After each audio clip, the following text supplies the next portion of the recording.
जय श्री हरि नाम संकीर्तन की जय।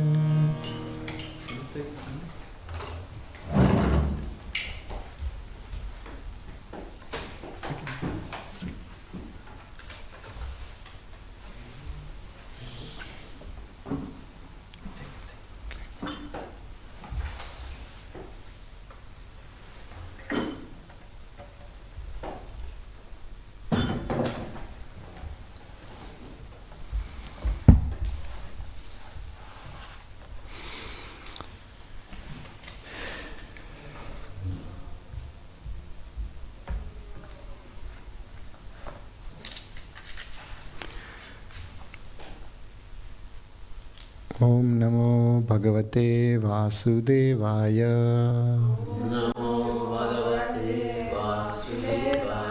ओम नमो भगवते वासुदेवाय। ओम नमो भगवते वासुदेवाय।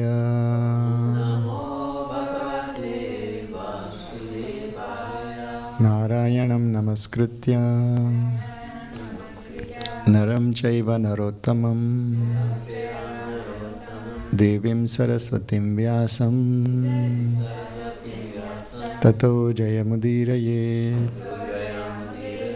नष्टप्रायेषु अभद्रेषु नित्यं भागवतसेवया भगवतेरुत्तमश्लोके भक्तिर्भवति नैष्ठिकी। कृष्णाय वासुदेवाय देवकीनन्दनाय च नन्दगोपकुमाराय गोविन्दाय नमो नमः। Hare Krishna. We are reading from text number 20 of chapter 3, chapter entitled Rishabdev's Appearance, from the 5th canto.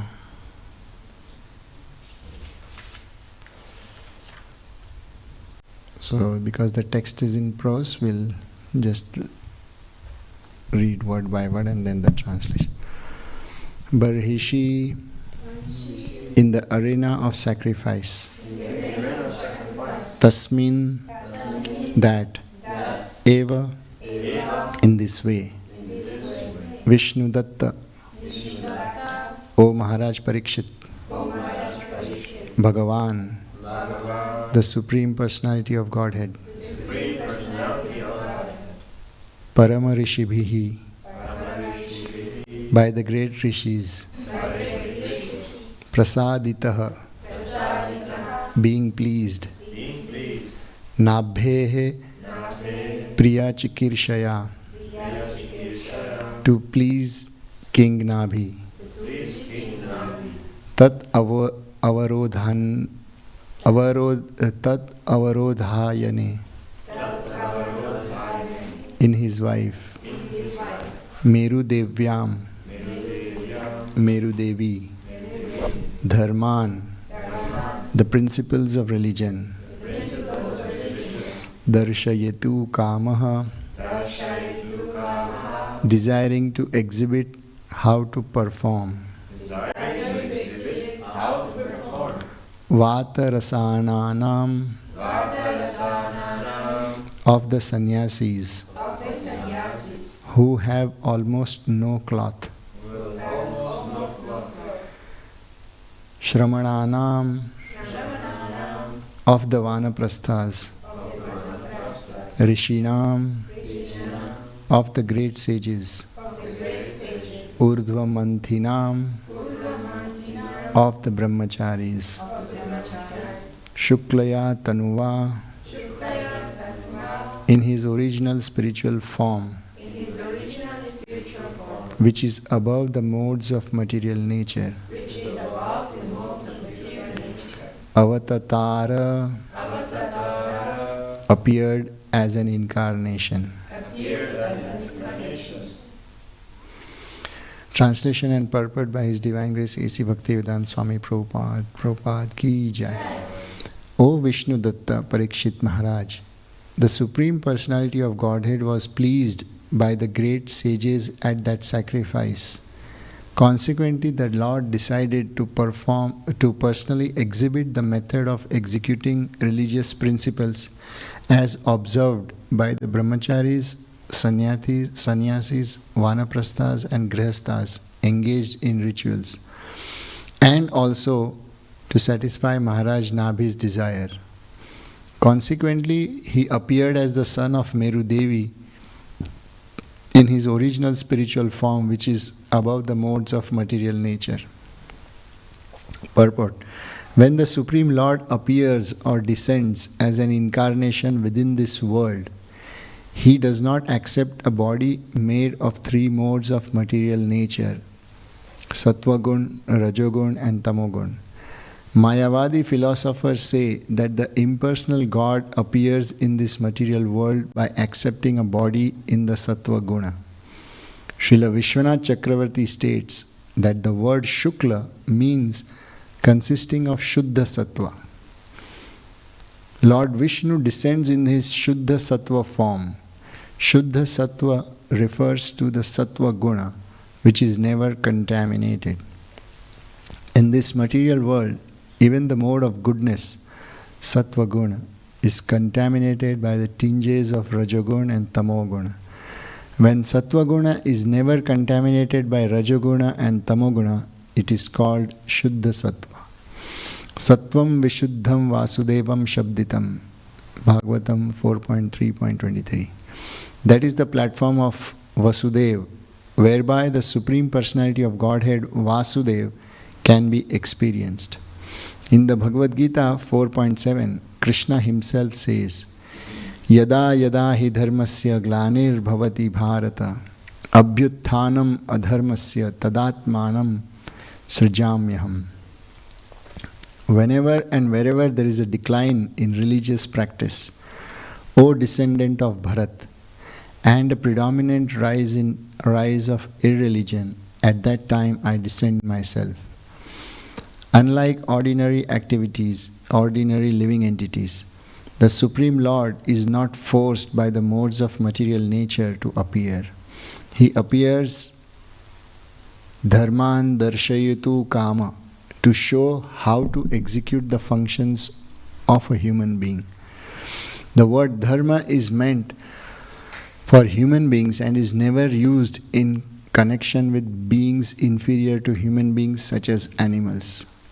Unfortunately, without being guided by the Supreme Lord, human beings sometimes manufacture a process of dharma by concoction. Actually, dharma cannot be made by man. Dharmam tu sakshat bhagavad pranitam, Bhagavatam 6.3.19. Dharma is given by the Supreme Personality of Godhead, just as the law is given by the state government. Man-made dharma has no meaning. Srimad Bhagavatam refers to man-made dharma as Kaitava dharma, cheating religion. The Supreme Lord sends an avatar, incarnation, to teach human society the proper way to execute religious principles. Such religious principles are Bhakti Marg. As the Supreme Lord himself says in the Bhagavad Gita, Sarva dharman parityajya mam ekam sharanam vraja. The son of Maharaj Nabhi, Rishabdev, appeared on this earth to preach the principles of religion. That will be explained in the 5th chapter of this 5th canto. Om Ajnanatimirandasya Jnananjana Shalakaya Chakshurunmilitam Yena Tasmai Shri Gurave Namaha.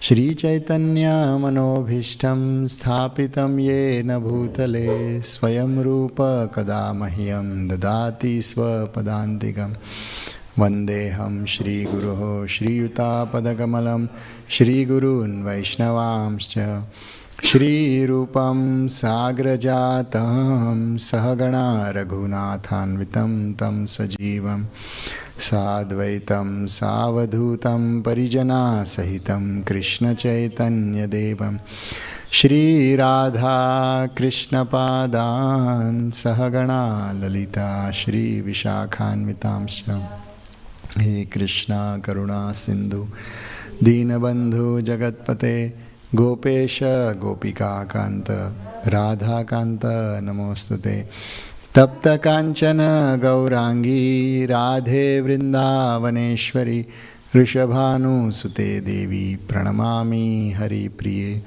Vancha Kalpatarubhyascha Kripa Sindhubhya Evacha Patitanam Pavanebhyo Vaishnavebhyo Namo Namaha Jai Shri Krishna Chaitanya Prabhu Nityananda Shri Advaita Gadadhar Shrivasadi Gaura Bhakta Vrinda Hare Krishna Krishna Krishna Hare Hare Hare Rama Rama Rama Hare Hare Hare Krishna. My obeisances to all the assembled devotees. So yesterday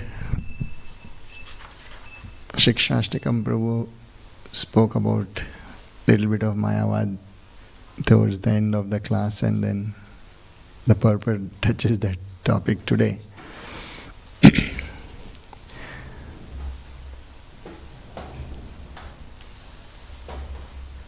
So interestingly, the Lord now is going to appear in the womb of Meru Devi again to establish religious principles, the principles of dharma per se. This word dharma is a very, very interesting word. Sometimes it can get confusing even to the greatest of the devotees, because dharma, this word is applied in many, many different ways. In simplistic way, we can understand dharma as duty, or many times Prabhupada says dharma is one's constitutional nature. Dharma is an intrinsic property of an object or a substance of an individual, and so on. So there are many, many applications of this word, and the word has to be more felt than being explained by the word meaning itself. So many words have a singular meaning. Dharma has many meanings, but at the same time it also has something which is called,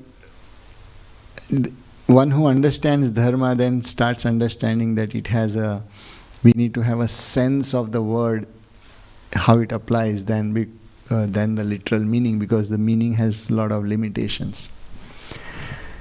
So, and this word has been baffling to many people, including Arjun, in the first chapter of Bhagavad Gita. Arjun tells to Krishna, he says, what is my Kula Dharma, what is my Jati Dharma, and what is so many other, he defines many, many dharmas. So, now dharma per se is defined, it's first of all applicable only to the human beings. However, I'll try to explain how the word dharma applies in different facets of life.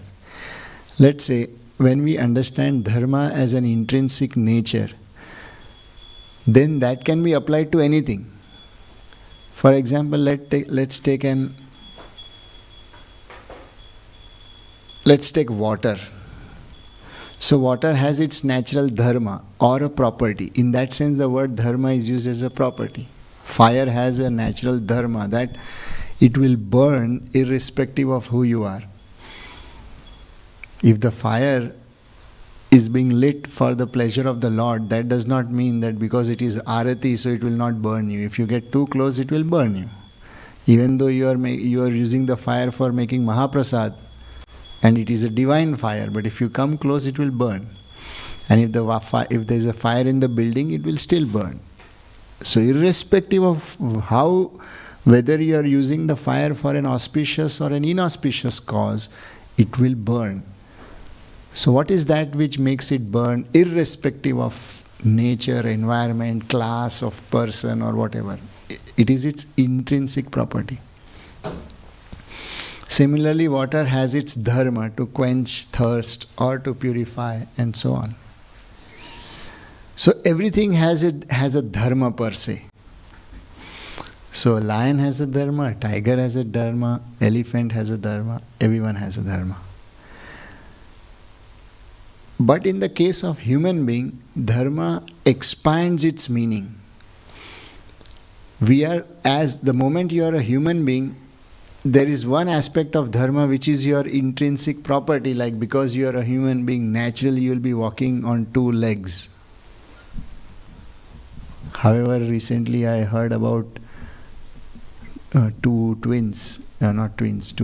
siblings who walk on two hands and two legs, because people these days identify as different creatures. You heard about that, right? Yeah. Yeah. So they walk like that. But basically human beings have a basic nature that they'll be walking on 2 feet. They have a certain way which they will behave, which other species will not. However, human beings have one more extra feature. Beyond their intrinsic limitations or characteristics, they themselves can think and evolve beyond their own selves, which other species cannot do. A lion cannot think that I want to swim like a fish underwater, let me figure out what to do. He will not do. A fish cannot think otherwise. But a human being can think cross species. Why? Because it has an ability to evolve beyond the basic intrinsic property. So the moment a person is a human being, then additional aspects of dharma or the definition of dharma expands. So it expands in such a manner. For example, I am a young student, then my dharma at that time is to study, in the traditional method it was to study the Vedic literatures and so on. Then I take responsibility for the later stage of life, I get married. So that is called you are following the dharma of a grihastha, then dharma of a vanaprastha, dharma of a sannyasi, being a brahmachari, being a kshatriya, being a brahmana, and so on. So depending on various stages of life, our roles, our primary roles and responsibilities change. So then that is also defined as dharma. Now, if I am born in a particular country, in a particular setup, in a particular family, I have obligations towards that land, towards that family and so on. So that is called as Kula Dharma. I belong to this clan of people because of which I have been raised nicely and nourished. So that is, I have some duties, fundamental duties to perform. So that is called Kula Dharma. If I belong to a particular canton and area where I am serving in a certain manner with certain class of people, then that becomes called as Jati Dharma. So there are the dharma as a definition keeps expanding as you are human being. And then it goes even beyond that. For example, in animalistic species, there is nothing called age-wise roles and responsibilities and discrimination. It is only in human beings. And humans have a choice whether they want to follow the dharma or not. So it goes beyond the body, then it goes to the level of intellect. The moment you have intelligence, you start developing yourself even more. You discriminate. So at one point of time in life, all forms of dharma cease to exist. Let's say if I survive for more than 60, 70 years. So by that time my family responsibilities are done, my social responsibilities are done, my responsibilities to the nation is done, and so many things are done. Then what is my role as a human being? That's where Bhagavatam comes into the picture and tells that there are dharmas beyond the body. There is something called as Atma or the spirit soul, which acquires different bodies. So there are some temporary dharmas, but there is an eternal dharma, and that dharma is the dharma of the soul. And that is the purpose, that we investigate into the truth and discover God.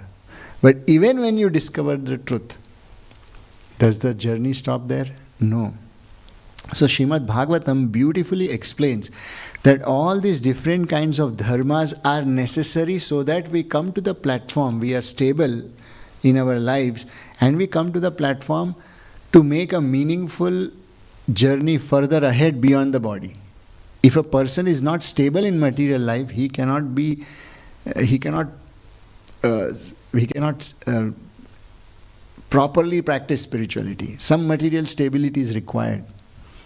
One cannot always function in chaos, and this is the only reason why different dharmas are explained, depending on our psychophysical nature in different parts, different stages of life. So when one has finished those basic stabilities, the mind and intelligence is more stable now, and then one focuses exclusively on the soul. So even at that level, it can become baffling and confusing. I can discover God in so many ways. But then what to do? Even after you have discovered God, you have appreciated nature, then how to make sense of what exactly should I do at the level of soul? Let's say we do not have the body, what do we do? Bhagavatam very beautifully explains, Samsiddhir haritoshanam. Ultimate dharma is to satisfy. Dharma swanushchitam pumsam vikshvakshena kathasuya na utpadayed yadi ratim shamayevai kevalam. Bhagavatam explains, if all the forms of dharmas we do, if that does not invoke attraction to the message of the Supreme Personality of Godhead, then it just, at the end of the day, the entire life was just mere labor. And it says, Shrama eva hi kevalam. It's a mere, useless, certainly just labor, nothing else. So, samsiddhir haritoshanam, that which satisfies the Supreme Lord is actually called as dharma in the complete sense. And therefore, by this definition, then, all our smaller dharmas make sense. That okay, these little bit responsibilities which I do at different stages of life, my dharma as a husband, my dharma as a father, as a son, as a mother, and so on. Ultimately, the purpose is that by doing this, the grand system, the law and order of the universe is maintained nicely. And by doing this, what happens? The Lord is satisfied. Because this whole world is working on the directions and the principles which He has set. And one who does not understand that everything is meant to satisfy the Supreme Lord, then such a person confuses with which dharma to perform, which is the right thing to do. For example, one should always be truthful. But then if the truth is going to harm a good person, then how do you apply? Right? So in the Mahabharata there are many instances like this, where Krishna himself tries to tell Bhishma or Arjun or even Bhima to violate certain religious principles, like for example, just speak a lie that Ashwatthama is dead, Ashwatthama hato. And Yudhishthir hesitates, how can I speak a lie? Because he's Yamaraj himself who never lies. And one of the principles of life is be honest, be truthful. In the 26 qualities of devotees, truthfulness, satya, shaucha, all these principles are mentioned. So it was a very big conflict for him. So he thought that if Krishna is telling me to speak a lie, then I should speak a lie which is which is actually, half truth is a full lie.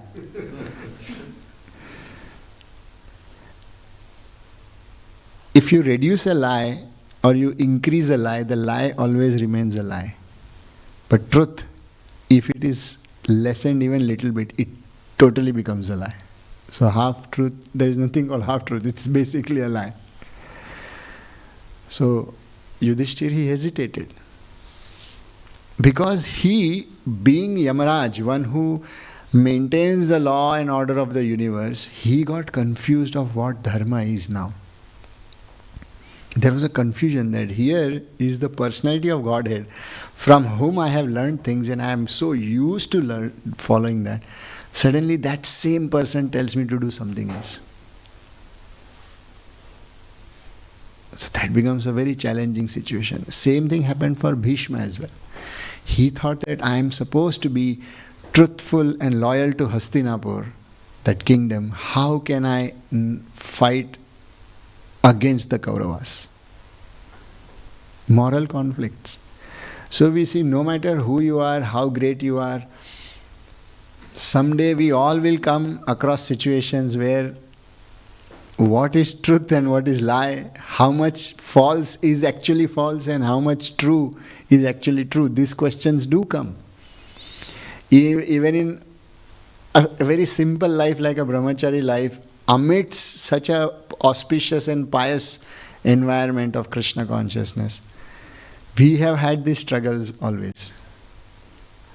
How much to reveal, when to reveal, how to reveal. Means you convey a truth which is not exactly the complete truth because you don't want to convey the truth. But you don't want to speak a lie. So it's just a mess. So you can imagine when you have roles and responsibilities of managing the universe, it's not an easy thing. You have to, the definitions of the true and false things change. And therefore the word dharma then becomes very confusing. How do you apply? If let's say you are responsible for Switzerland, so your responsibility will no longer remain only of the temple. You have to manage an economy. You have to manage wastage. You have to manage immigrants, legal and illegal. You have to manage jobs. You have to manage crimes and this and that. And everything cannot exactly be managed with absolute paper discipline. It's just not possible. Rules and regulations are always there, but the actual actions happen just slightly above the rules or below the rules. It's always like that. It's not on that line. Functioning never happens on the line. It's very, very difficult. But then some rules and regulations are to be maintained. And therefore, an interesting episode comes in the story of Ajamil, where Vishnu Dutas and Yamadutas, they have a clash of ideology. All of you, do you know the story of Ajamil? Okay. So we all know that he, towards the end of his life, he just uttered the name of his son Narayan. And then suddenly, Yamdutas came to take him away because he had led a very sinful life. But the moment he uttered Narayan, Vishnudutas also came. So probably only in the only known incident in the Vedic literatures where two classes of people came to take away the soul. I haven't yet heard of another character where Vishnudutas and Yamdutas have come. And both are arguing. So Vishnudutas, the moment they come, they say that, oh, by the way, we are supposed to take care of him. So Yamadutas say, no, it is our responsibility. So Vishnudutas ask, what is the authority, on what basis are you going to take him? Who are you? So Yamadutas say that we are the followers of Swayambhu. So one of the name of Yamaraj is also Swayambhu. He is one who knows everything about dharma because he has learned that from the Supreme Personality of Godhead himself. Not only that, he has been entrusted this responsibility of taking care of the migrations or transmigrations of the souls based on karma. And someone who has that responsibility must be understanding exactly what is good, what is bad, what is right, what is wrong. So they say we are serving under his instruction. Then it is not possible that if we have been sent here, then there could be some error in the understanding of dharma. So Vishnudutas asked them, what is your definition of dharma? Very interesting. So they say, Veda pranahito dharmo. Dharma is that which is written in the Vedic literatures. Why? Because the Vedic literatures are spoken by the personality of Godhead, and the Vedic literatures are the word representation of the Godhead himself. Means they are a form of God himself. So Veda pranahito dharma. Adharmas tat viparyaya. And not following the injunctions of Vedic literature is adharma. So very interesting definition which they are giving. Why? Because when the universe was created, Vedas, everything, rituals, regulations, law and order, everything was set. And they were taking care. So they said, we have this clear understanding. Vedo Narayanaha Sakshat. Vedas are Narayan Sakshat. They are the personification of God himself. And therefore there is no doubt that we who are trained and following dharmas, the Vedas so nicely, that we could make any mistake.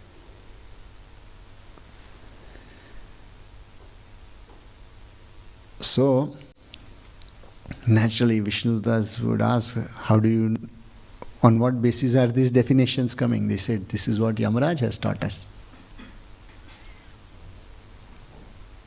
So just imagine, someone at the level of Yamaraj also can get confused when certain things can happen. It's so difficult. That does not mean that anyone who chants Narayan in some manner, Vishnudutas will come and we can judge. Here it's a very different argument which is happening among Vishnudutas and them. So Vishnudutas, they start arguing with Yamadutas. Why what you are following is not completely dharma? Because your understanding that this person has led a sinful life is based on certain calculations which he has done.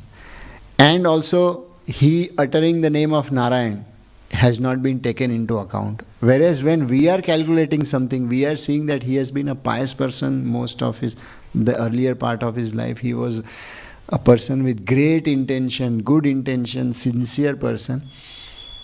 And then he somehow got trapped into the material energy and committed a whole series of sinful actions. But then somehow or other he has also chanted the name Narayan.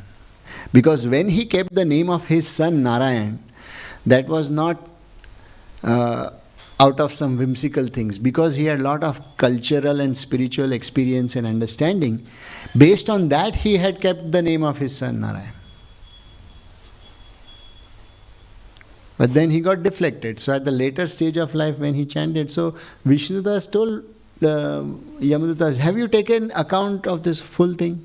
Or you are just taking into account of sin and piety, sin and piety?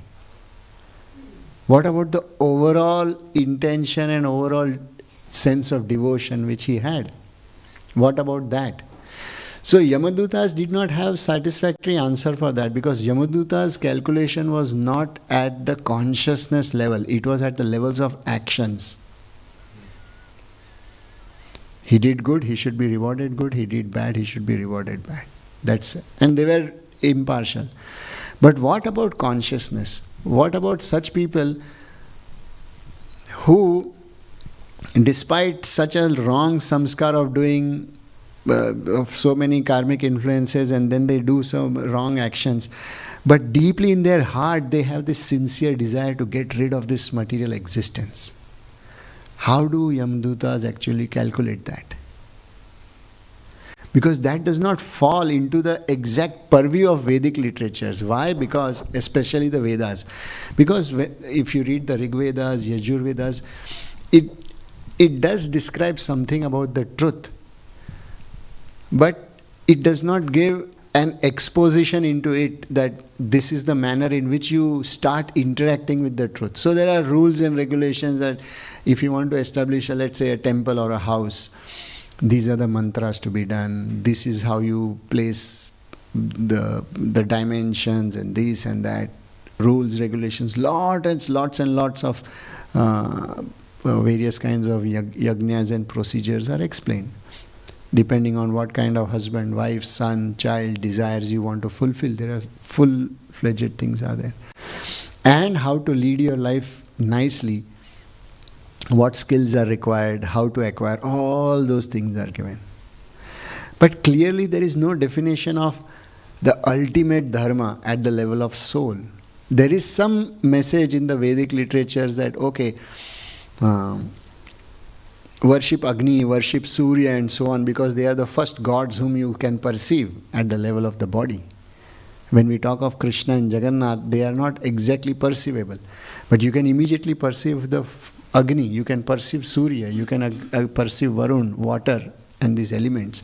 So the Vedic literatures try to teach integrating with nature and then connecting in God. There is no clear definition of exactly how the devatas or the demigods function. There is a message that okay, they are functioning because of Vishwakshena or someone who is higher than them and the ultimate power, but there is no interaction. There is no. If you read Vedic literatures, it's so difficult to discover the absolute truth. And this was my understanding or my realization just about 6 years ago or 7 years ago. I had read Mahabharata, Ramayana, Bhagavatam and various other some Puranas, but I had not read the Vedic literatures, the Vedas per se. But when I started reading the Rig Veda, the Yajurveda and all, after a couple of months I just felt that it was too much of knowledge, too much of information, majestic, which can attract your mind because it's fascinating. It gives so many details of so many things. But then the purpose is not ascertained. And that's where the verse of the Bhagavad Gita struck to me, where Krishna says, Vedescha sarver aham eva vedyaha. That in all the Vedas, I am supposed to be known. Because I have created the Vedas, Vedanta Krit, with Vedavit, I am the knower of Vedas. O Arjun, if you cannot somehow discover me through this Vedic literatures, then it's a failure of knowledge. This verse never struck me for almost 25 years when I have been reading and speaking Gita.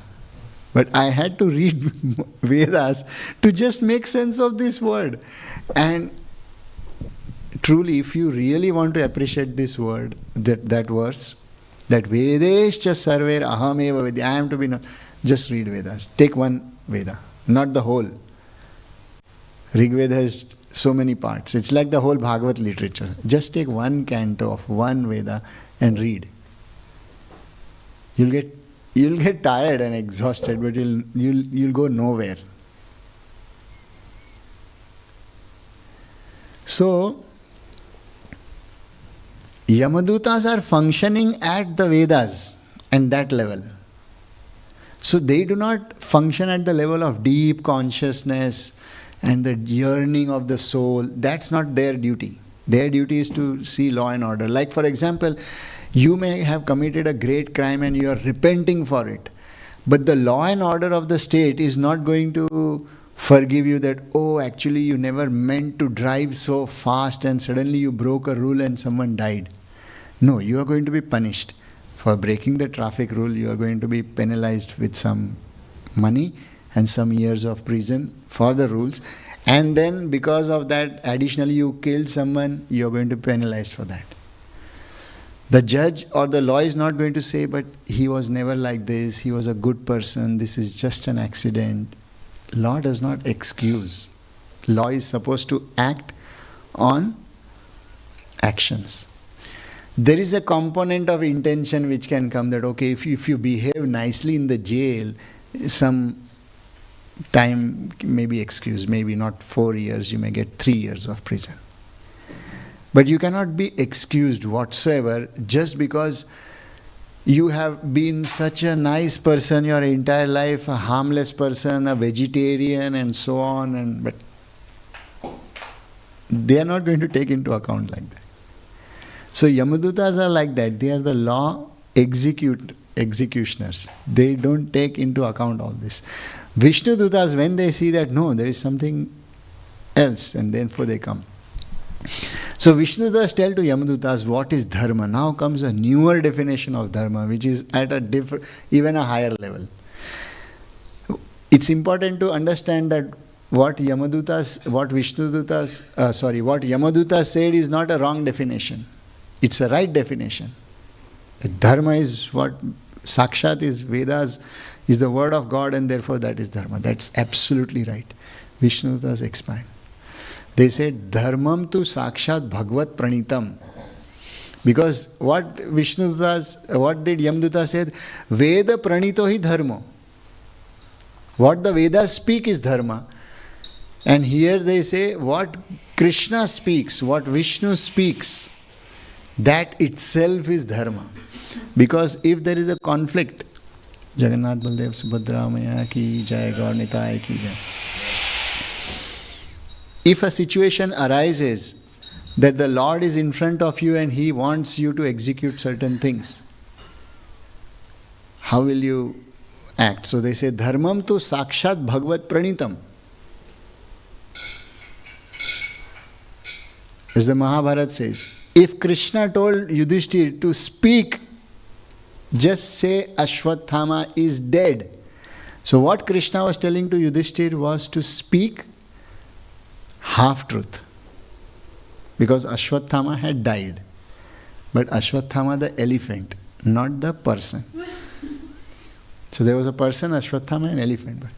So Krishna smartly, he said, okay, you are attached to your mundane morality, so speak that Ashwathama is dead. I am not telling you to speak a lie. But then Yudhishthir was attached to not even speaking half-truth. Because he knew half-truth is also a form of lie. So somehow he tried to minimize the half-truth.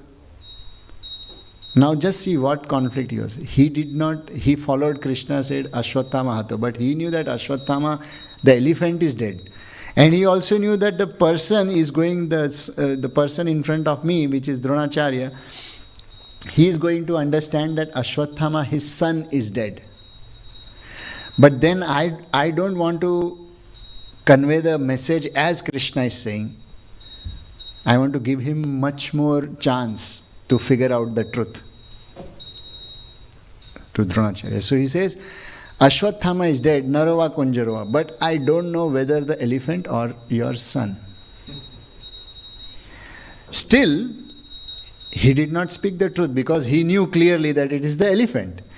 So although he was trying to outsmart Krishna, so let's say Krishna is saying speak 50% truth and just speak 50% truth. He thought, let me speak 75% truth. But the moment you minimize truth, it loses its value. You minimize truth by 10%, it becomes a false information. That's the nature of truth itself. Either it is contaminated or it's pure. It cannot be half. And therefore, two things happened. He lost his credibility for not speaking the truth, and he lost one more thing. He lost his credibility of not even following the instructions of Krishna. So rather he would have spoken a lie and followed the instructions of Krishna, and he would have saved dharma itself in the first place. So therefore, dharmam to sakshat bhagavad pranidam, a very strong definition comes. Whatever sakshat, the personality of Godhead, speaks, that itself is dharma. So today he says this is right, then that is right. Tomorrow he says this is not right, then that is not right. Like Krishna told Bhim to hit Duryodhan below his waist. So it was in the rule of club fighting that you cannot hit below the waist. And Duryodhan had secured his whole body, like not the whole body, the whole upper body to be like shielded, like it cannot be hurt or harmed in any manner. And Krishna knew that his lower part of the body is not yet protected with some blessings. So Krishna said, forget, this man is crooked. They are using dharma to subdue us, and therefore we have no other obligations towards those kind of rules. It says, hit on his thigh. And Bhim just hit on his thigh. At that time, Balaram, who is the brother of Krishna, the elder brother, Balaram got so upset and he told Krishna that you appear to establish dharma, because he says, right, yada yada hi dharmasya glanir, whenever dharma is declining, you come, you are supposed to establish dharma, and you are the one who told him to break the rule, the basic rule of a club fighter. Like boxing has rules, every game has rules. You just, what's the point? And then Krishna, he starts arguing with Balram. Okay, let us discuss dharma. Now you want to discuss dharma? Let's discuss. Let's discuss Bhishma's dharma. Let's discuss Drona's dharma. Let's discuss Duryodhana's dharma and so on. And then Balram got so irritated. He said, "You are so argumentative. I don't want to listen to you. Nobody can argue with you because ever since Krishna was young, whenever he would argue, everybody had to listen. They would give in. He would argue so expertly. So dharmam tu sakshat bhagavat pranitam navai viduhu. Sometimes this dharma is not even understood by those who are viduhu, the most wisest people in the scriptures. Rishayoho na munayo na devata. Not even the great rishis who are meditating unto the truth. Not even the devatas, the demigods who are taking care, who are in charge of the various functions of the universe, who understand the properties of Pancha Mahabhut, earth, water, fire, even they sometimes get confused. Na siddha mukhyaha, those who are the chief of the siddha, or those who are the most perfected beings. Amongst the perfected beings there is some master, right? Even people of those those statures, sometimes they don't understand dharma. So then what? Do people like Prahlad understand dharma, or some kind of asuras? No, not even asuras. Not even Manushya or human beings. None of these people. What to talk of Vidyadhara and Charanas and ordinary living entities? It is impossible. Dharma is such a baffling thing. So the moment you come to Bhagavatam,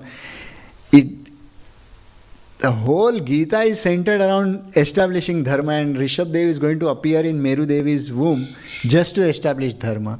As this purport says, that the Lord decided to personally exhibit the method of executing religious principles as observed by brahmacharis, sannyasis, vanaprasthas, grihasthas. So he is going to appear to establish dharma, the basic law and order. But therefore, so although this word is very, very baffling, Bhagavatam makes a very beautiful sense of it. No matter what we do, it is our duty and our responsibility in our own ashrams and stages of life to do our duties. That's there. But the central point of duty is samsiddhir horitoshanam. Always and always a devotee should meditate in his heart that let my actions, let my words, let any seva of mine, let it be satisfying to the Supreme Personality of Godhead. And let I not use dharma to aggrandize my own ego, my own prestige, my own honor and such. If one can simply meditate in this manner, then even the shortcomings in dharma are taken care of. Then one does not need to worry at all. Samsiddhir haritoshanam, satisfying the Supreme Personality of Godhead. Granthraj Srimad Bhagavatam ki jai. Any questions or comments? Yes, Prabhu. He came to establish religious principles. How is this related? Religious principle, dharma, and Krishna said, abandon all the religion. There's some confusion. Yeah. So, in the basic course of life, we need some discipline, right? For example, when we were young, we wake up in the morning, we go to school and we are taught certain things. So those things are essential. So let's consider those things as religious principles, where we are being trained to behave in the society, walk properly, drive properly, greet properly, all those kind of things. Those are, consider those to be religious principles. But after doing all those religious principles nicely, if someone follows all those rules, regulations nicely, but then does a kind of a crime, or is an antisocial element, or let's say, he just superficially does, but his heart is not there in anything, then it defeats the whole purpose. The law and order is set in the society so that everyone happily coexists. Suppose I owned this country, I would say that okay, I want the rule regulations so that everyone can happily drive, happily work, happily do things. But then eventually if I see that everyone is following rules and regulations but nobody is happy, nobody is satisfied, and nobody has any relation with each other, then it defeats my whole purpose of making a nice society. Imagine like a family man in the house. He thinks that I'll work hard, I'll create some comforts and facilities so that my children and my family are very nicely taken care of. But then he sees that, oh, my children, they study nicely, they do nicely, but they have nothing to do with me. They are not hurting me or harming me, but they have no relation with me as such. They are least concerned. So that does not satisfy us also. So therefore, when the rules and regulations are performed in a superficial manner, and then, let's say, for example, I'll give you one devotee, he was telling me about his own son recently. So he is under deep financial crisis. And he was telling me that I worked so hard for the family and so on, and I'm in some financial crisis. The son is earning so much, but son does not want to share any burden of the father.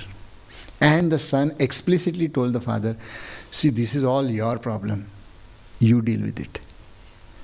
And the father had a tough time saying, I had taken these loans so that you all have a nice house, so that you can study nicely, so that you can do nicely, so that's why you are where you are. He said, I never asked you to do that. So technically he's following all rules, regulations. He's studying nicely, he's doing nicely, everything is fine. But what is missing? Let's say after some time he says, okay, Dad, just keep your mouth shut. How much do you want? Take this, 500,000. If he does that, still that does not solve the problem, right? So rules and regulations are ultimately meant to come to a certain platform. If someone follows rules and regulation but misses the main point, then that's where Krishna says, abandon all these forms of religion and just surrender unto me. Because if you are not understanding that the whole purpose of religion is to come to me, then just abandon it, focus on me. If you are feeling that religion in itself is everything, and if religion creates such a covering that you cannot see me behind it, then what is the point? In Arjuna's case, what has happened that he's thinking my duty towards my family, my duty towards this, my duty towards my uncles and grandfathers and kingdom.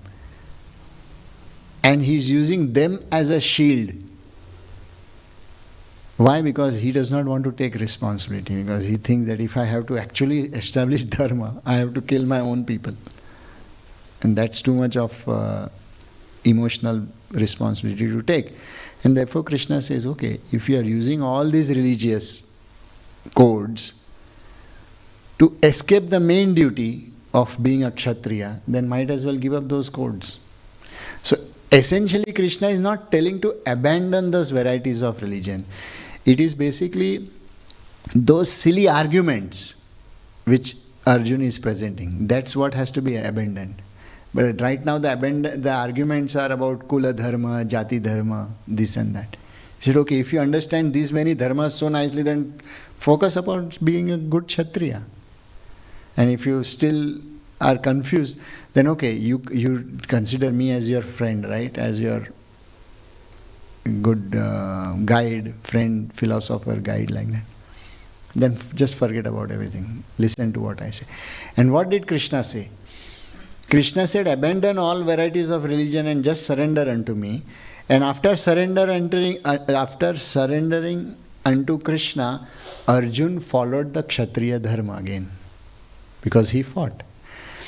And there is an interesting episode, even after following that, Krishna said, right, aham tvam sarva papebhyo mokshayishyami ma shucha, that same verse, that I will take care of all the reactions, don't worry.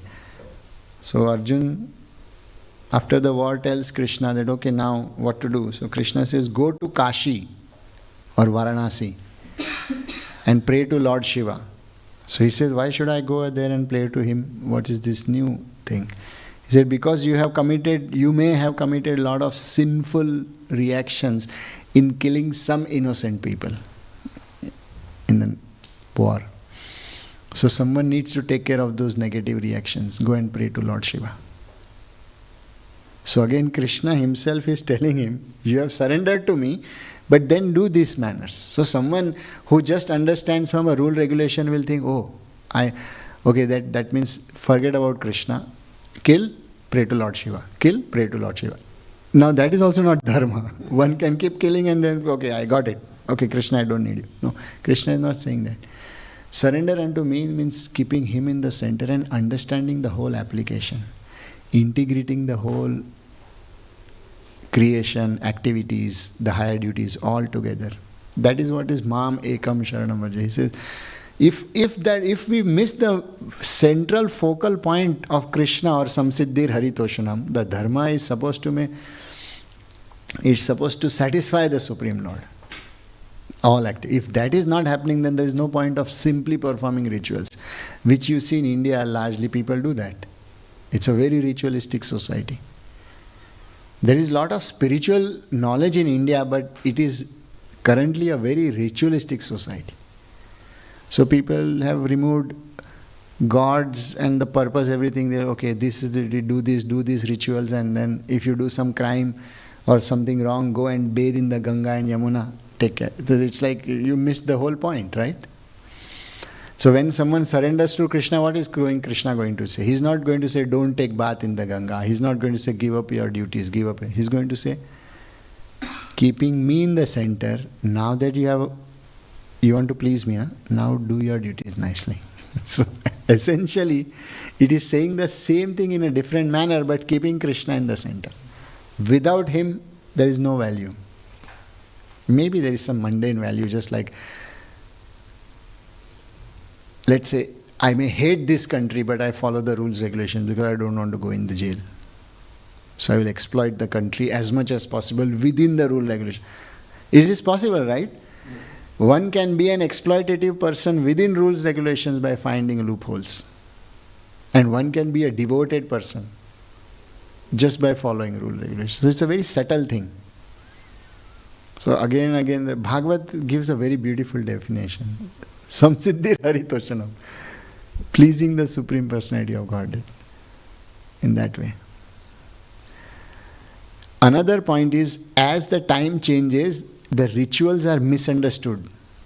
And therefore Krishna has to again and again come, break down that set of rule regulations, restructure it and present another set of religious principles. So when one religion, actually Krishna says that I have Chatur Varnyam Maya Shushnam Guna Karma. I have set up these 4 Varnas and 4 ashrams. Brahmachari, Grahastha, Vanaprastha, Sannyasi, Brahman, Kshatriya, Vaishya and Shudra. I have said this. You know, before he said this, there were about 680 divisions in the society at that time. And to simplify it, he brought down it to 4. 4 divisions age-wise and 4 divisions mentality-wise. And put them in the broader category. So it's a restructuring of, reorganization of the society. Which gives, so in that sense, he will, during the Ram avatar, whatever was the principle, that was not being applied, it was being misused by the time Krishna appeared. So he changed that entire philosophy or the structure. During Lord Ram's time, it was just following the words of your father was a very big thing. Being devoted to wife under all circumstances was a very big thing. Giving your word and never going back on your word was the dharma of that time. When Krishna came, he destroyed everything. He was speaking lies from childhood. Right? He was telling, okay, you don't need to worship Indra, worship Govardhan. He started arguing. He was doing all those things. Saying, I never stole butter. He would lie. He would cheat that way. Of course, it was not very destructive. It was enhancing the pleasure, but Ram would never do that. Apart from the 8 wives which he had, he married another 1600 queens without thinking how the society will consider me and this and that. And despite that, he had a lot of girlfriends also. So he contradicted all those things he taught in the previous incarnation. So when he saw that me being Ram has been misused by a greater section of the society, now let me show who actually I am now if you misbehave with me. So he went to another extreme, but not destroying the principles, giving shelter, even doing all these kind of things. He just gave more and more shelter and then established this principle that no, if all the rules and regulations are being followed for the personal selfish interests, that is not dharma. Otherwise, Ravan and Hiranyakashipu were doing more austerities than many of the rishis and munis. That means they knew how to perform Vedic rituals at the perfect time, place, circumstance and mantras. But there was no Krishna. It's like, I want energy, but I don't want the energetic. So in that sense.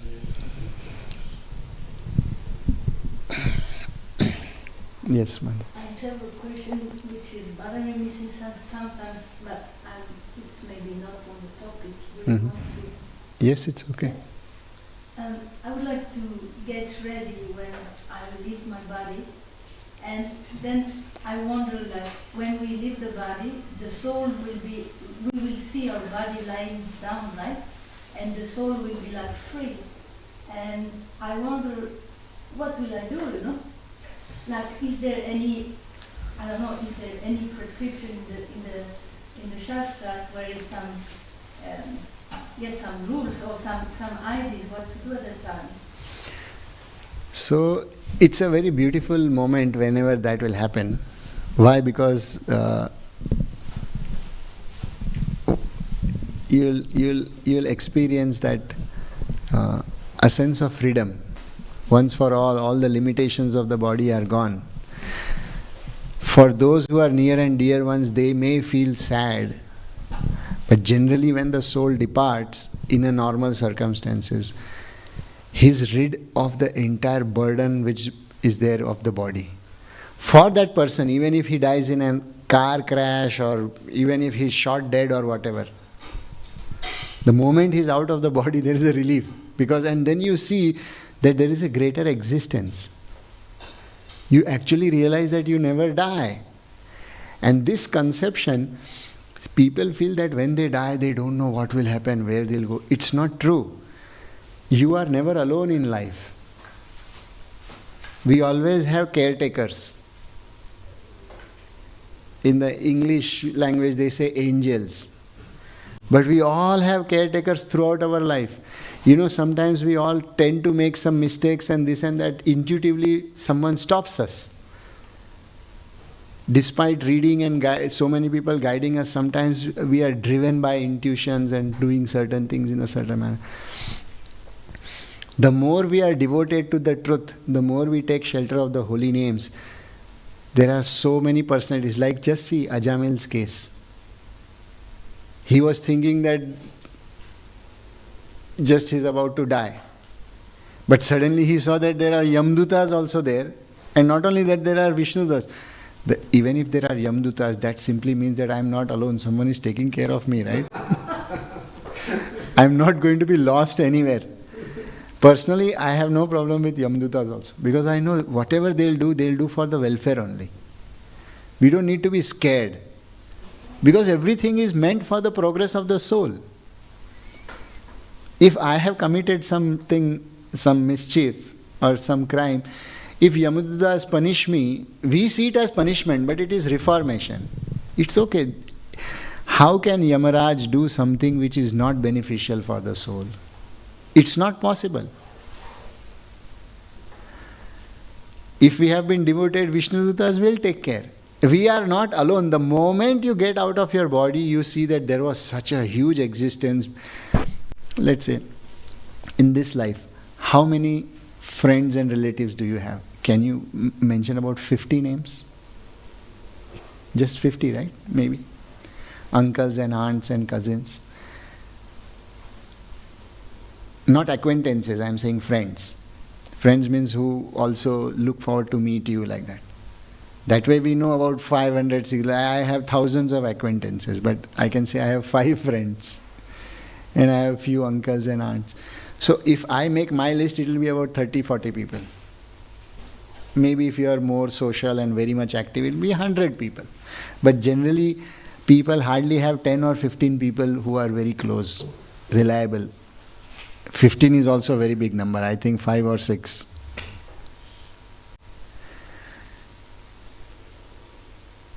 The moment we are out of the body, we realize that this soul has been in connection with the grand truth and so many relations. You are never alone. That is the biggest satisfaction a soul gets. That, oh, I am being taken care all the time. First of all, I have no hunger, no thirst because I am an Atma, right? Soul has nothing. No need of food, clothing, shelter. At the level of soul, there is nothing needed. See, all this science of civil engineering, this electrical engineering, these lights, this electronic engineering, it is only at the level of body. Because body has limitations. I feel cold at night, so I need. But Atma does not feel cold, does not feel heat, does not. If you are in the sun or you are underwater or you are in Antarctica, there is no difference. But then, why we give shraddha and we give food to a departed soul then if there is no hunger? So that giving the food is it's a token of gratitude. It's not exactly food.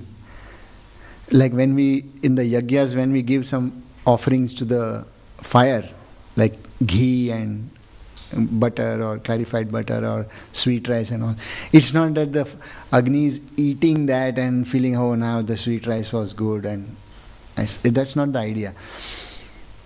For some, if I have to express gratitude to you or to the devatas, how should I do? So the Vedic literatures say, because we are a body, and what is the most important thing for body and soul to be kept together? That is food, anna. That is a primordial thing, anna. Food keeps anna is considered as Brahman, the first Brahman. That which helps you to keep the body and soul together. So when I have to express my gratitude in some manner, the Vedic literature say, because food is very integral part of your body, your existence, use that to express gratitude. So I offer that to fire, I offer that to the devatas or to the departed soul. It's not the morsels and the... So everything has 2 properties. One is the gross property and one is the subtle property. For example, there is a gross property of rice, which is it has starch. Let's say lentils, it has protein. But then there are subtle properties. The subtle properties are eaten or taken by the devatas, and the gross properties are taken by us. So like when we offer food to the Lord, He takes the love and the devotion which has taken. That little bit of salt and those things don't matter. He may have different level of taste buds, right? So, but then we cook it as we like it, right? So in that sense, oh, the Lord must be hungry, we should feed something. But the whole idea is basically offering that which is so integral to my part of existence. I put that much effort for His existence, and bring Him to my life. So it's not that if you don't give food, they are hungry. They are hungry for the gratitude. But the ghosts are hungry, I read. But is it the difference between ghost and soul? No, even the ghosts are not hungry. Really? No, ghosts are not hungry. Ghosts have desires. That's different. For example, if there is who becomes a ghost? One whose life has not been fulfilled yet, or has so many unfulfilled desires. So I have this body, so I can fulfill certain desires. So I must fulfill those desires in a dharmic way, in a matter of dharma. But let's say I die untimely with so many desires unfulfilled. So in that case, I'll become a ghost. Why? Because I am so attached to this situation, I am not willing to accept the further journey. So ghost is a person who has not accepted his death. So if I have accepted my death, I immediately get a new body and I keep going. But if I have not accepted the new body, the universe does not force me. It says, okay, you decide when you want to move. So till that time you are in suspended state. That is a ghost. So then ghost, to fulfill its desires, it enters in some bodies and something and it eats. It just relishes. Like, for example, the Atma here, I am relishing the food which I get. I am using this body as an instrument. But if I am satisfied, I don't no longer need this instrument at all. So ghost is a very dissatisfied state of existence. And therefore, we offer certain things or do certain rituals. Even when a person departs, those 13 days of rituals are in that manner. That even though the person may have done good activities, for example, let's say, I remember one devotee, he stayed in our temple for many years and then he decided to become a grihastha.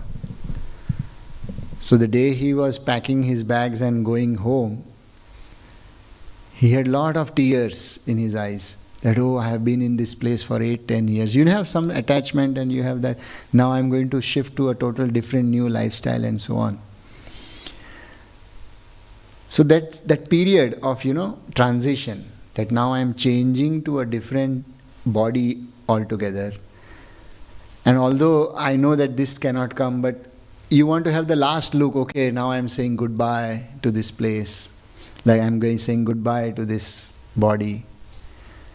So those days, it takes a few days for the soul to reconcile and total acclimatize with it.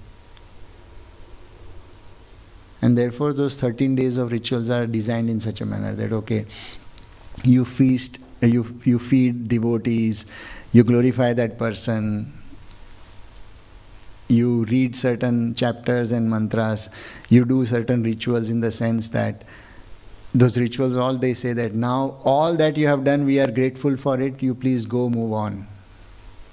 That's the basic sense of the ritual. That the family members are saying goodbye, goodbye, go, okay, now go. Go, please go. That's the basic ritual. And then he feels that, okay, now they have moved on. And they see that now their routines are going on, so it works. Okay, so basically one should not worry that we will leave our body, we will float around and not do what... It is impossible. You cannot float. Because you have not created yourself. This majestic universe made up of floating planets, there's intense activity happening all across the universe. Even just take a microscope and see a bacteria. So much activity happening. Do you think that we will be neglected in this majestic creation? It is impossible. It's a very big game going. And we are puppets. We will be taken care of. And one who is in the path of bhakti, you just don't need to worry. Bhagavatam says a person on the path of bhakti, even if he falls down, there is nothing, no need to worry. We are reading these stories. Who is Ajamil? He has expert Brahmana made mistakes. What is Bhishma? What is Arjun? Expert people making blunders in their lives. Not too many blunders, but one blunder is enough to change the entire course of your life. They have done 2 or 3 blunders like that in life, which has changed their entire destiny. However, they were devoted to the Lord. Krishna took care. We just don't need to worry.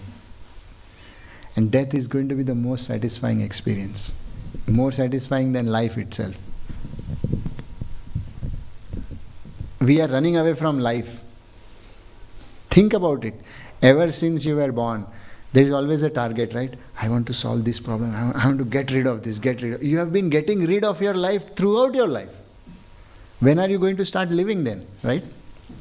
If I think that I'm just almost nearing 50, and I think that I still have now I have to solve this problem, then next 2-3 years I'll be stabilized. I'm still stabilizing myself. And I'm sure Prabhu, at his 75 years of age also, he must be having to get rid of some problem constantly. And still he may be thinking by next year or a year or two it will be all okay. We are running away from life. throughout our life, how will death be an unpleasant experience? Have this faith. Death is not an unpleasant experience for a devotee. One who does not run away from life, one who embraces life with all its problems, and if you embrace life, you can embrace death. If you are running away from life, you will run away from death also. Just Bhagavatam, Mahabharata, 10th canto, Brahmaji prays, right? Tattenu kampam susamikshamana. My dear Lord, one who is grateful under all circumstances of life, under challenging, good, bad, ugly, as long as one is grateful to Lord and devoted to the Lord, such a person has no fear. And he does not need to seek liberation. Liberation comes to him. So why to worry? None of us have. We have to celebrate. I was not worried. I just wanted to get ready for the time. What I will do, I will chant Gayatri, I will scream to my guru. What will I do? Even if you cannot chant, you don't need to worry. Chaitanya Mahaprabhu says, if my devotee is unable to think of me during his time of departure, I will enter his brain, his mind, and I will force myself that he will think of me. When I read that, I was like, now I have no worries. Because otherwise, in devotional service, there was this worry, right? At the time of death, think of Krishna. And it's like, if I don't think of Krishna, what will happen? Mahaprabhu took away that. If you have led your life in a decent manner, with that intention to love the Lord, even if we forget, it's possible that I may just die in coma, like I'm not conscious what's happening. It's possible that I'm just watching some scenery or walking somewhere and somebody just knocks me and I'm dead. So if I start taking the entire burden that I have to think of Krishna, that is too much for me at least. I feel that, my dear Lord, in my conscious state I'll try to do my best. Rest is up to you. And he will take care, for sure. Grantraj Srimad Bhagavatam ki jai, Srila Prabhupada ki jai.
Really, but it was not really in the class topic.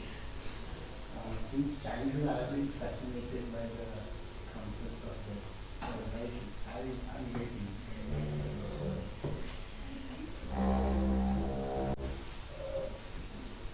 There is a limit of how much pain you can experience.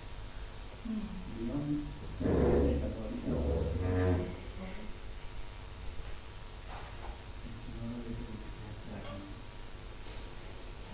We have to anyways cross it one day. It should come to it has not itself that we are able to anyways. It's not different. So if we have to make marriages back for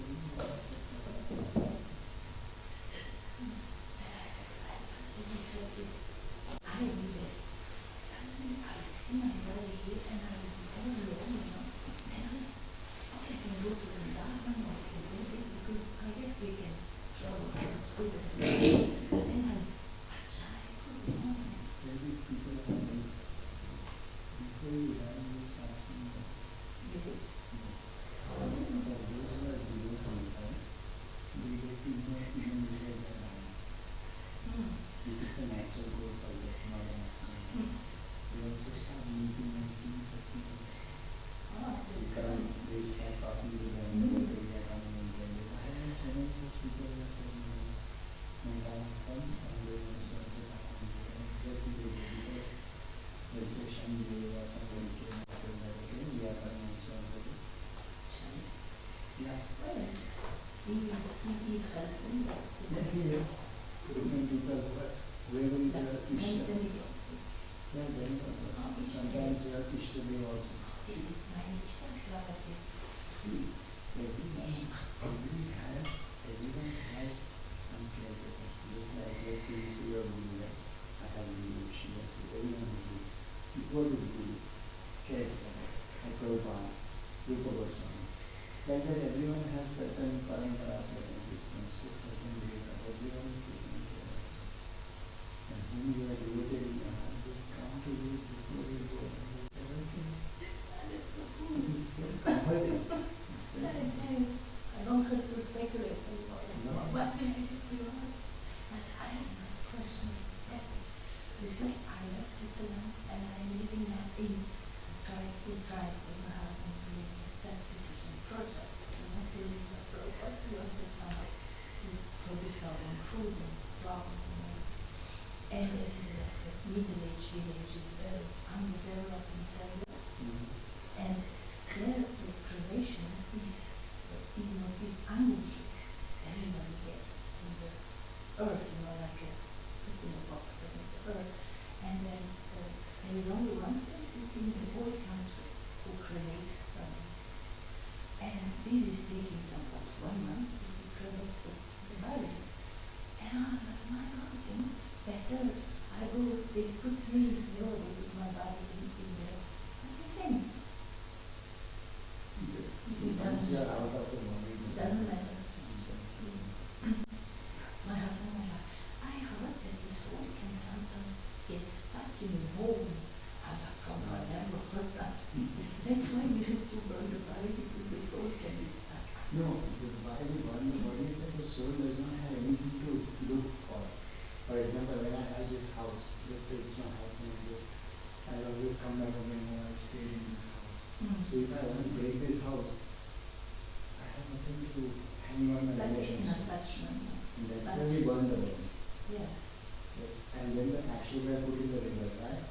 Because the ashes are also not in one place. In the river it flows, right? So now where will your emotions be? Let's say you have €1 million in your hand, let's say, and you throw it here. You will say, oh, this is my place, and your mind is just if I scatter that money here and there, you will be like, where should I run? You cannot be attached to a piece of ashes like that. Exactly, that's why you burn the body and then you put it in a flowing river. So there is nothing left to get attached There is to. no chance to get to stay that ashes.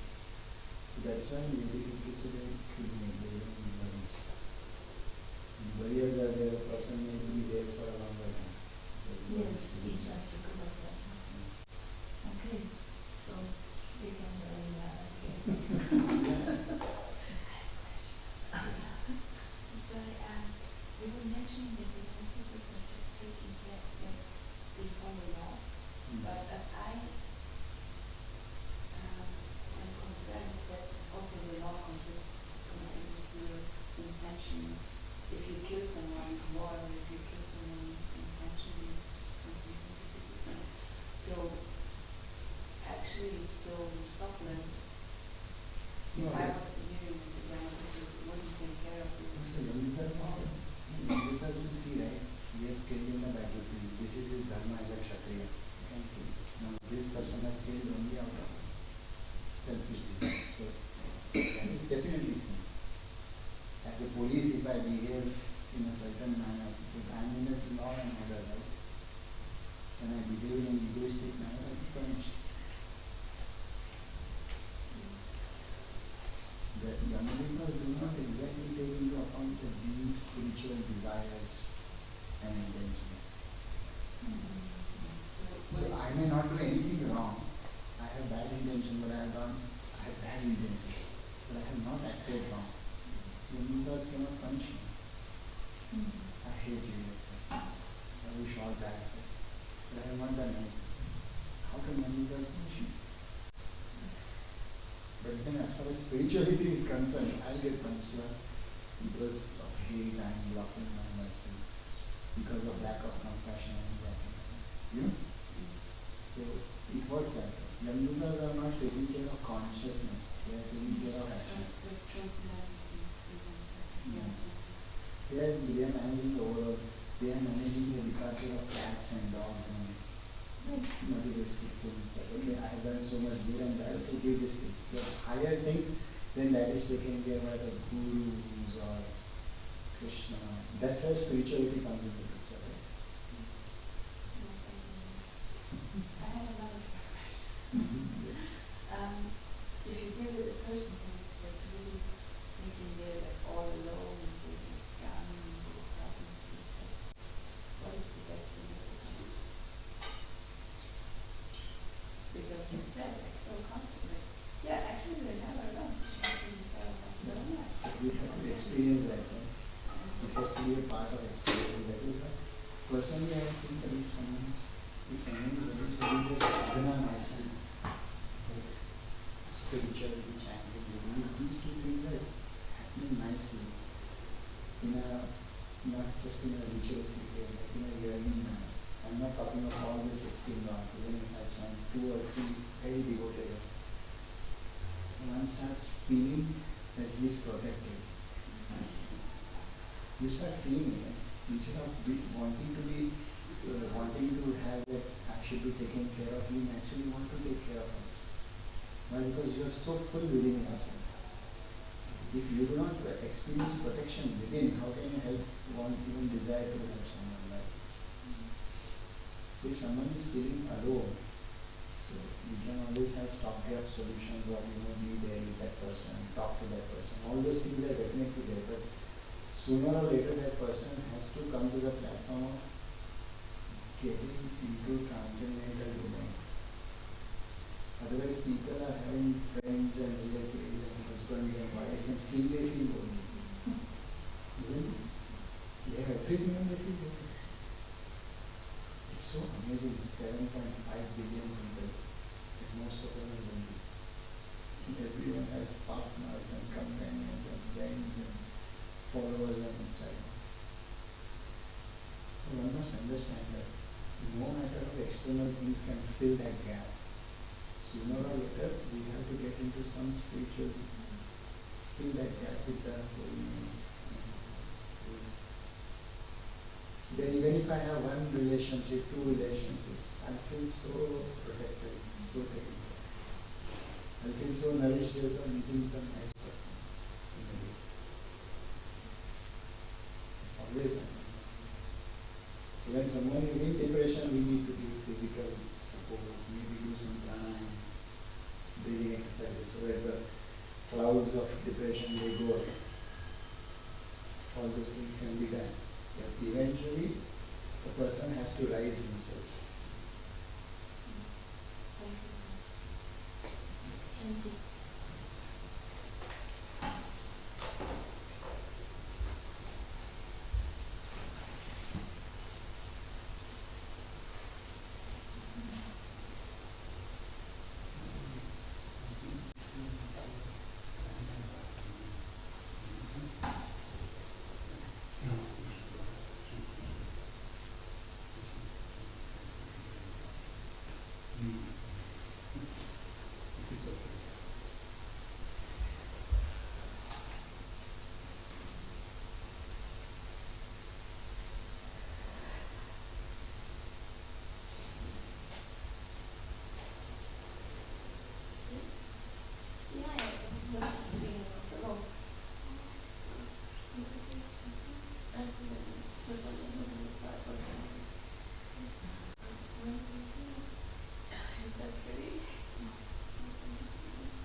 then his brother, his big brother.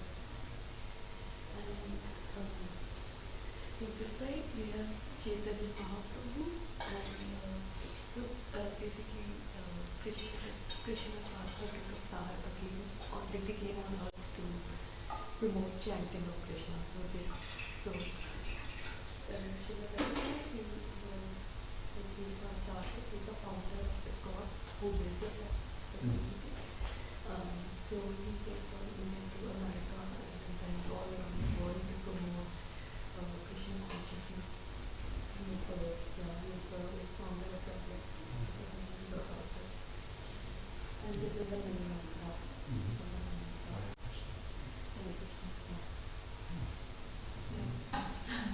She made it. Yeah. Did you hear the lecture? I didn't hear that.